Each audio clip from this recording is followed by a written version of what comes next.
तिसरं महत्वाचं असं आहे की महाराष्ट्राच्या विधानसभेमध्ये माननीय अजितदादा पवारांनी विधानसभेमध्ये हे सांगितलेलं आहे. त्याची क्लिप मी तुम्हाला ऐकून दाखवतो, नंतर मग तुमच्याशी बोलता ऐकून दाखवतो क्लिप. आता माझं भाषण होतं. अंकल काकीला सांगे ना, काकी किती काकी आहेत ते बघावं लागेल आपल्याला.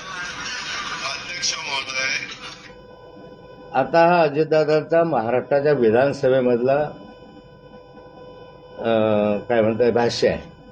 त्यांनी गिरीश महाजन त्यावेळेस त्यांना मधून मधून बोलत होते, त्यावेळेस अजितदादांनी याच्यामध्ये म्हटलेलं आहे, काका बसा गुपचूप, नाही तर मला काकीला सांगावं लागेल तुमच्या मागे किती काकी आहे. मग या किती काकी आहे ते अजित पवारांनी का म्हटलं असं? गिरीश भाऊंच्या काकीशिवाय आणखी किती काकी आहे? हे तर मी म्हटलं नव्हतं, अजितदादांनी म्हटलं. काल अजितदादा म्हणाले